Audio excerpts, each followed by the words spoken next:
RMP PMP వైద్య సోదర సోదరీమణులకు నమస్కారం. ఈరోజు గుంటూరులో ఏపీఆర్జేఏసీ ఆధ్వర్యంలో జరిగిన మహాసభ సూపర్ సక్సెస్ అయింది. ఈ సక్సెస్ అవ్వడానికి కారణమైన ప్రతి సభ్యుడు, ప్రతి నాయకుడు అందరికీ పేరు పేరున ధన్యవాదాలు తెలియజేస్తా ఉన్నా.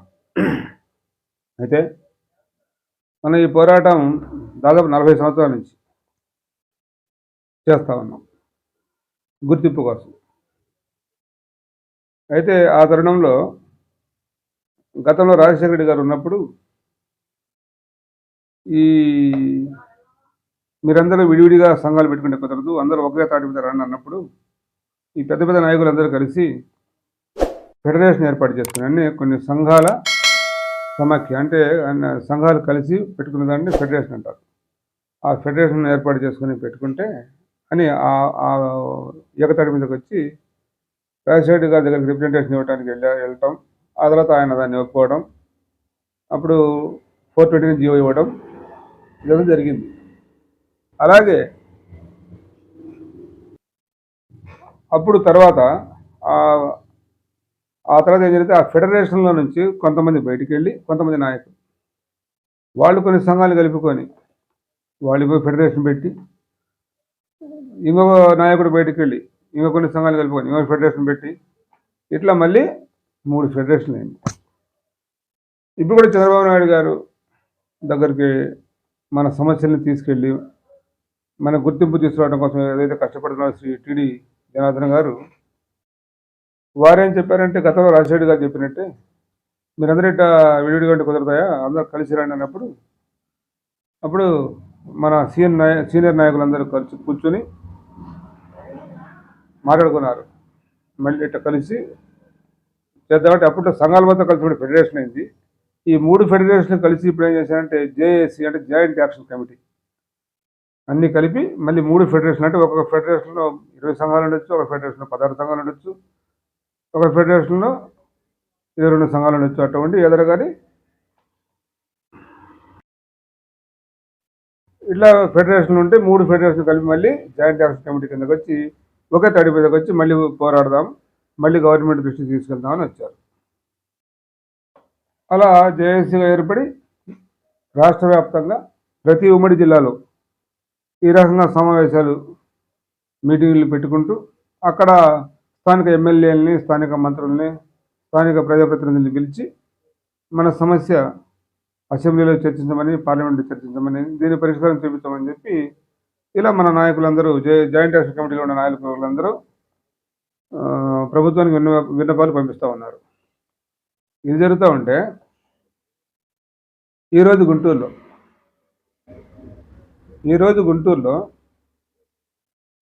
ఇక్కడ మహాసభ ఉన్న సంగతి నెల 15 రోజుల ముందు కన్ఫర్మ్ అయితే, ఇదే తారీఖు రోజు కొంతమంది కావాలని పని కట్టుకుని అక్కడ వేరే బయట సపరేట్ మీటింగ్ పెట్టి ఇవాళ మా మీటింగ్ బాగా సక్సెస్ అని చెప్పి కొంతమంది డబ్బులు చర్చుకుంటూ ఉన్నారు. ఎందుకు చెప్పాల్సి వస్తుందంటే, ఇప్పుడు ఈ సంఘం లోకల్లో గుంటూరులో 2 సంఘాల మధ్య ఉన్న విభేదాలు ఉంటే ఆ సంఘం వాళ్ళు మీటింగ్ పెట్టినప్పుడు ఈ సంఘం వాళ్ళు పెట్టి, ఈ సంఘం వాళ్ళు పెట్టినప్పుడు ఆ సంఘం వాళ్ళు పెట్టి నీ బల నిరూపణ చేసుకుంటే. కానీ సంఘం కాదే, ఫెడరేషన్లు మొత్తం కలిసిన జాయింట్ యాక్షన్ కమిటీ చేసి ప్లస్ అక్కడికి వచ్చేవాళ్ళందరూ ప్రజాప్రతినిధులు. ఇది రాష్ట్రానికి సంబంధించిన ప్రతి రాష్ట్రంలో ఉన్న 40,000 మంది ఆర్ఎంపీల సమస్యని ప్రభుత్వం దృష్టికి తీసుకెళ్తా ఉంటే దీన్ని డిసైడ్ చేయడం కోసం కొంతమంది పని కట్టుకుని మరీ మీటింగ్ పెట్టారు. అప్పటికీ ఇక్కడ పెద్ద బహిరంగ సభ జరుగుతూ ఉందని చెప్పి తెలియజేసిన తర్వాత కూడా వాళ్ళు కావాలని పెట్టారు. ఓకే, ఇదంతా జరిగే ముందు మనకు అసలు గుర్తింపు రాకపోవడానికి కారణాలు ఏందా అనేది తెలుసుకోవాలి. ఇలాంటి వాళ్ళ నుంచే మనకు గుర్తింపు రాకపోవడానికి కారణం, ఈరోజు జరిగిన మహాసభ, జేఏసీ ఆధ్వర్యంలో జరిగిన మహాసభ సభ్యుల సంక్షేమం దృష్ట్యా సభ్యుల సంక్షేమం కోసం మనకి గుర్తింపు సాధించడం కోసం జరిగింది ఈ జేఏసీ ఆధ్వర్యంలో. కానీ ఈరోజు మనం అనుకున్నట్టు వేరే చోట జరిగింది కేవలం వాళ్ళ ఉనికి కాపాడుకోవడం కోసం, ఈ సభని డిస్టర్బ్ చేయడం కోసం అన్నమాట. కానీ ఇదే ఇప్పుడు ఇది కూడా ఇంటెలిజెన్స్ రిపోర్ట్స్ కానివ్వండి, మరి గవర్నమెంట్ లెక్కలోకి ఏం పోద్ది, అయినా జాయింట్ యాక్షన్ కమిటీ కాదు, ఇంకా వేరే సంఘాలు కూడా విడిగా ఉన్నాయి బయట అని తప్పుడు సంగతులు వెళ్తాయి వెళ్ళవా, మనకి గుర్తింపు రావడానికి ఆటంకాలు కలగవా, ఇలాంటి వాళ్ళ నుంచే కదా. ఈ లోపు మనకు వచ్చే అవకాశం కూడా ఎందుకు రాకపోవడం అంటే ఇలాంటి వాళ్ళ నుంచే. స్వార్థాలు ఎక్కువైపోయి ఈ మధ్య మనం చిన్న ఒక కుక్క గాడిద కథ చెప్పుకోవాలి, ఒక పిట్ట కథ. ఒకసారి కుక్కకి గాడిదకి పందెం పడిందని, అంటే పందెం ఎవరు ముందు వెళ్తారా అని. మనకు తెలుసు గాడిద స్వభావం. గాడిద స్వభావం ఏంటి, గాడిదని సోమరిపోతూ పోలుస్తాం మనం. అయితే సోమరిపోతే ఎంత సోమరిపోతుంటే గాడిద బరువు మోస్తుంది, కానీ నడుస్తూ నిద్రపోద్ది, పడుకొని నిద్రపోద్ది, మేత మేస్తూ నిద్రపోద్ది, ఎప్పుడు పడితే ఇప్పుడు నిద్రపోద్ది. అది అంత సోమరిత అన్నమాట గాడిద. నడకలో చిన్నగా నడుస్తుంది, పెద్దగా స్పీడ్గా పరిగెత్తలేదు. మరి కుక్క స్వభావం ఏంటి, కుక్క ఊరుకోరుకునే పరిగెత్తుద్ది, అనవసరంగా పరిగెత్తుద్ది, స్పీడ్గా పరిగెత్తుద్ది. ఇది కుక్క స్వభావం. అయితే కుక్కకి గాడిద పందెం పడితే ఉదాహరణకు ఇప్పుడు ఎట్లా పందెం, నరసరాయపేటలో కుక్క గాడిద రెండు బయలుదేరితే విజయవాడ పోవాలి. ఇది పందెం, ఎవరు ముందు పోతే వాడికి గెలిచినట్టు లెక్కే కదా. సరే పందెం స్టార్ట్ అయింది. 5, 4, 3, 2, 1 స్టార్ట్. బయలుదేరిని గాడిద నడుచుకుంటూ పోతా ఉంది, కుక్క కూడా పరిగెత్తుకుంటూ పోతా ఉంది. దేని పద్ధతిలో అవి పోతా ఉన్నాయి. చివరికి ఏం చేసినట్టే అట్లా పోయి కాసేపు మధ్యాహ్నానికల్లా గాడిద గెలిచింది. గాడిద గెలిచింది. గెలవాల్సింది ఏది అసలు, కుక్క గెలవాల. సరే గెలిచిన తర్వాత జనరల్గా మనం మీడియాలో ఉంటారు కదా, మీడియాలో ఏం చేస్తారు, ఎవరు గెలిస్తే వాళ్ళ కాడికి పోయి మీరు గెలుపు రహస్యం ఏంటి, ఇలా ఎలా గెలిచారు, దీనికి ఏం చెప్తారు ప్రజలకి అని అడుగుతారు కదా. కానీ మీడియా వాళ్ళు గాడిద కాడికి పోవాల, గెలిచిన గాడిద మానేసి ఓడిపోయిన కుక్క కాడికి పోయారు. పోయి కుక్క మూతిలో పెట్టి మైకుని, కుక్క గారు మీరు వేస్ట్గా పరిగెత్తే జంతువు. ఎంత వేస్ట్ అంటే పడుకొని లేచి తలక అటు ఇటు ఇదిలిచ్చి ఊరికి పరిగెత్తావు. ఎందుకు పరిగెత్తావో తెలియదు, ఎక్కడ పరిగెత్తావో తెలియదు, కానీ స్పీడ్గా పరిగెత్తావు.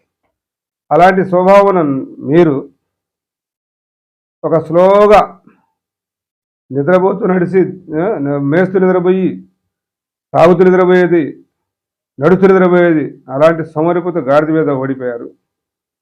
అంటే మీరేమన్నా ఈ నడిచే దారి ఏమైనా సక్రమంగా లేదా, కాదు మీకు ఒంట్లో ఏమైనా బాగలేదా, ఏమైనా కాళ్ళు ఏమైనా నొప్పులు ఉన్నాయా, ఏ సమస్య ఉంది మీకు అని, ఎందుకని ఓడిపోయారని కుక్కని అడిగారు ఎవరు, జర్నలిస్టులు. అప్పుడు కుక్క చెప్పింది, నాకేమీ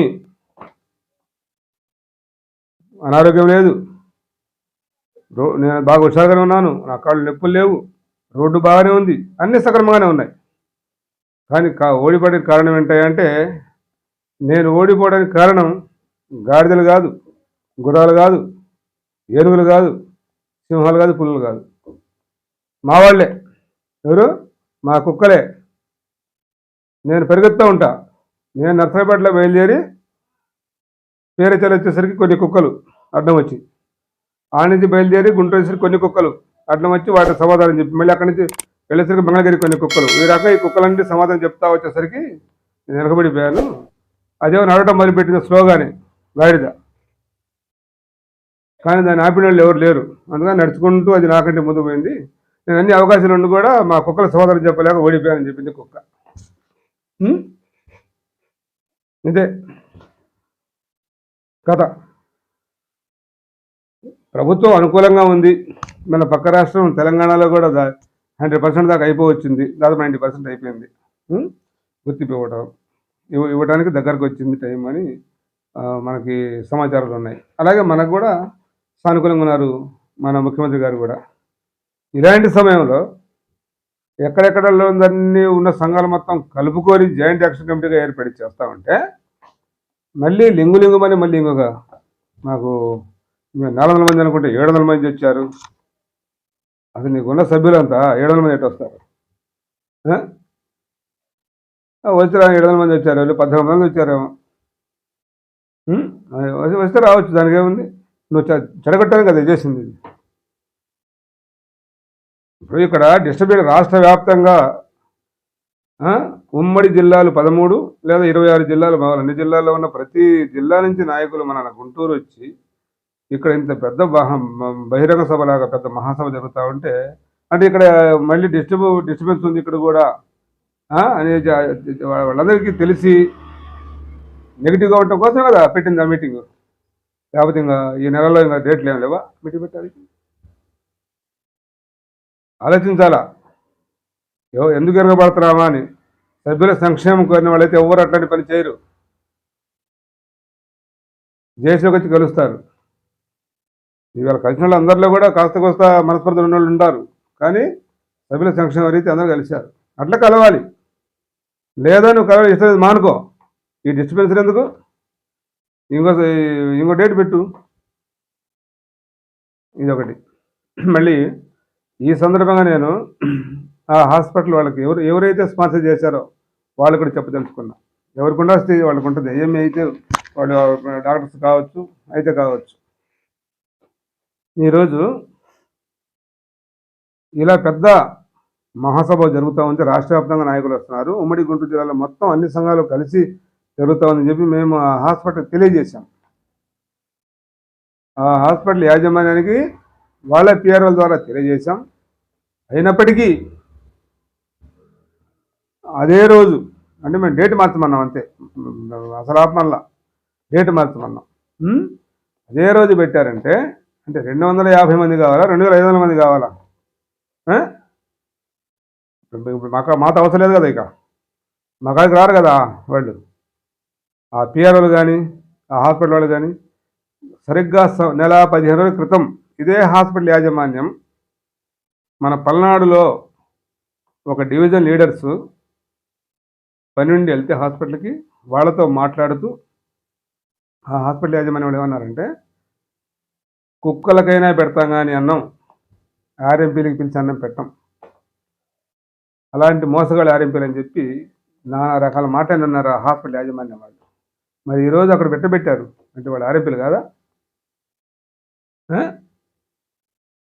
పైగా అదే రోజు మళ్ళీ సరే మాకు వీళ్ళకంటే మనస్పర్ధలు ఉన్నాయి, మీకేమైంది అయ్యా, మీకేందో అక్కడ పెద్ద మహాసభ జరుగుతుందంట, మరి ఒకరోజు ఆగి పెడతాం అనొచ్చు కదా. అంటే ఇక మాతో అవసరం లేదనమాట. వస్తారు కదా పిఆర్ఓలు మా కాడికి రావాలి. మేము కూడా రేపు ఇప్పుడు ఇది సక్సెస్ మీట్ ఉంది. ఇప్పుడు నిన్న మహాసభ, ఈరోజు జరిగిన మహాసభ గురించి సక్సెస్ మీట్ ఉంది ఒక వారం రోజుల్లో. ఆ రోజు మన పల్నాడు జిల్లాలో ఉన్న లీడర్స్ మొత్తం, ఈ ఉమ్మడి గుంటూరు జిల్లాలో ఉన్న లీడర్స్ మొత్తం ఈ జరిగిన దానికి ఎలా చేయాలని ఆలోచిస్తూ ఉన్నారు. ఆ రోజు మేము కూడా ఆ హాస్పిటల్కి ఎలా స్పందించాలో, ఆ హాస్పిటల్ పిఆర్ వచ్చినప్పుడు ఎలా స్పందించాలో, మేము కూడా ఎలా బైకాట్ చేయాలో ఆ ఆలోచనలో ఉన్నాం. ఆ పని గ్యారెంటీగా చేస్తాం. ఎవరికి ఉండాల్సిన స్థాయిలో వాళ్ళకు ఉంటుంది. ఆర్ఎంపీలు అంటే కుక్కలు, అనాథలకైనా పెడతాను, కుక్కలకైనా పెడతాను, కానీ ఆర్ఎంపీలు మాత్రం పెట్టాను అని అన్న యాజమాన్యం ఈరోజు మరి వాళ్ళ అవతల వాళ్ళు మరి ఆర్ఎంపీలని పెట్టారా, లేకపోతే వేరే ఏందా మీరు అనుకున్నాను దానికి పెట్టారా? మేము కూడా మా సభ్యులకి పిలుపునిస్తాం. మేము కూడా ఆ పిఆర్ఓలు ఆ హాస్పిటల్ వాళ్ళు వస్తే ఎలా ప్రవర్తించాలో, ఆ హాస్పిటల్ పేరు చెప్పి ఇక్కడికి వస్తే మా దగ్గరకు వస్తారు కదా, మా సభ్యుల దగ్గరికి, నా అక్కడ రాపోవచ్చు, మా సభ్యుల దగ్గరికి వస్తారు కదా, అప్పుడు ఎలా సమాధానం చెప్పాలో ఏం చేయాలో మేము చెప్తాం.